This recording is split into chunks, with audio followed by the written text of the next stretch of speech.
All right, so the Illinois Republican Party is exploring all options to get rid of Nazi candidate. All right. Nazis have no place in our nation's democracy, and to that end, we will continue to vehemently oppose everything Mr. Jones stands for. How sad is it that that's his name, Mr. Jones? Now, I mean, not only is this guy a Nazi, which is terrible, he's a Nazi running for office, which is even more terrible. He's a Nazi running for office that has the same name as a really beautiful song by the Counting Crows that, by the way, not about a Nazi. Mr. Jones is a good guy in the song Mr. Jones. Not that this Mr. Jones, not okay, but song Mr. Jones, great dude. He likes it when they play flamenco guitars. He's a fan of that. He tells his buddy fairy tales, which I guess is Adam from the Counting Crows. That's the lead singer's name, Adam Duritz, right? Adam Duritz. By the way, I have a funny story about that dude. So, real quick before we get into this, tragic that this guy has the same name as a beautiful Counting Crows song. But one time I was performing in one of my favorite towns, Madison, Wisconsin, at my favorite comedy club in the country, the Comedy Club on State. I'd love to go back there, by the way. If there's any Madison folks, I would love to go back to Madison. And I was performing at the club, and across the street from the club, there was a big theater, and it was run by the same production company. Now, who was playing that theater the same weekend I was playing at the small comedy club across the street? The Counting Crows. So they put us all up at the same hotel. So I was staying at the same hotel as the Counting Crows. It was just literally down the street from the venue because there's like a it's a small college town, Madison is. So you can just kind of walk to the venue. So I'm walking to the venue, and it's a Friday. We had a fun show on Thursday, and there's this guy walking down the street, and he points at me, right at me. And he's like, dude, you are awesome. And I'm thinking, hey, this guy must have seen the show last night and really enjoyed my set so much that he's coming back for a second night of Placone comedy. How flattering. And I go, aw, dude, thanks so much. And as I say thank you, he walks right past me, and I turn around, and who was walking behind me at the same time? Adam from the Counting Crows. I had no idea he was right behind me the entire time, walking from his hotel room, which I'd imagine was a nicer hotel room than mine, but the same hotel nonetheless. And he was walking to the venue too. And that guy was talking to Adam, not me. He was not going to the comedy club that night. He was going to see the Counting Crows. And honestly, I was a little jealous. All right. But I like the Counting Crows. And yeah, this guy's terrible. This Art Jones guy. So Nazis have no place in our democracy. We will continue to vehemently oppose everything Mr. Jones stands for. The Illinois Republican Party is exploring all options in its effort to thwart Arthur Jones, an anti-Semitic, white supremacist, and Holocaust denier who is running unopposed in the Republican primary for a Chicago area congressional seat. Going forward, the Illinois Republican Party will explore all options to oppose his candidacy, whether that be supporting an independent, after the primary, encouraging a write-in campaign, or potentially other options. Nazis have no place in our nation's democracy, and to that end, we will continue to vehemently oppose everything he stands for. Mr. Jones, let's just call him, he doesn't deserve that. Art Jones, horrible white supremacist. Art Jones, a 70-year-old retired insurance agent and perennial losing candidate, is a former leader of the American Nazi Party. His campaign website includes a section called Holocaust ? In which he calls the genocide of 6 million Jews the biggest, blackest lie in history.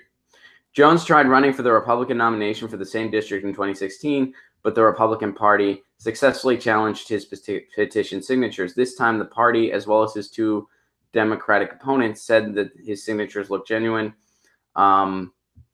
Jones has no opponents in the primary to run as a Republican candidate in the heavily Democratic district. So obviously, hopefully this guy doesn't get in. I mean, that's saying the very least. Hopefully he doesn't get in. And Dem Socialist points out he's ignoring 11 million deaths, not just 6. How? I mean, how tone deaf do you have to be? I mean, it's just, it's got to be you're that driven by hate that you have just blinders on that you're not willing to take off because you're just so driven by hate. I mean, and if we wanted to make an episode about just white supremacy and the idea of it and how it happened, I mean, it could be, this stream would be 4.5 hours long because we could talk about this for a long time because it's such a weird phenomenon that is really the ugliest of our society. You know, I mean, these are groups of people that are defined and driven by hatred and hatred of people that are different than them for no reason, none. And they've gotten kind of a facelift as of recent, which is absolutely appalling and disgusting. And yeah, I mean, I guess this is just another symptom of our very broken system. You know, I mean, we do have a Nazi sympathizer in the White House. That's just factually true. We have a Nazi sympathizer in the White House. So what was going to stop an actual Nazi from thinking maybe I got a shot at something? That's what we've been reduced to. And yeah, hopefully this guy, I mean, it's nice that the Illinois Republican Party is at least, you know, speaking out about it. They're at least saying, "Hey, we're a pretty repulsive party, but even we have some standards." We get it, we're Republicans, but we draw the line somewhere. Jesse, thank you for sharing that. I guess we'll see what happens. Hopefully this guy doesn't get anywhere near office. Imagine how awkward those meetings would be. Like just like, yeah, and this guy's an actual Nazi. We know he doesn't even cover it up. But he got in, and yeah, we gotta, somebody's gotta sit next to him. That would be, at meetings, someone would have to sit next to that guy and just, like, I don't know what you would do. I don't know how I would handle it. I mean, this guy's a Nazi, and you have to sit next to him and treat him like a colleague. I don't think I could. I think I'd be like, dude, this system is broken.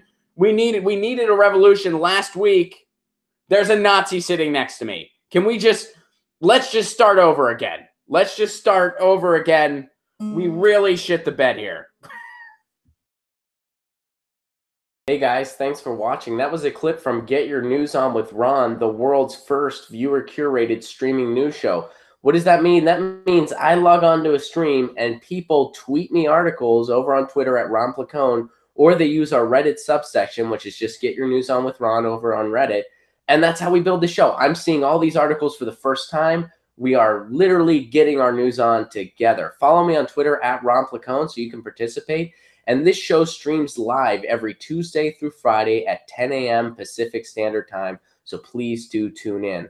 If you want to support this show, you can do so over on patreon.com/Ron Placone, where for as low as $1 a month, you get access to exclusive podcasts every week, exclusive videos, free tickets to shows when I'm performing in your town, and more for as low as $1 a month. Please do consider it. Thank you so much for your support. This has been Get Your News On with Ron.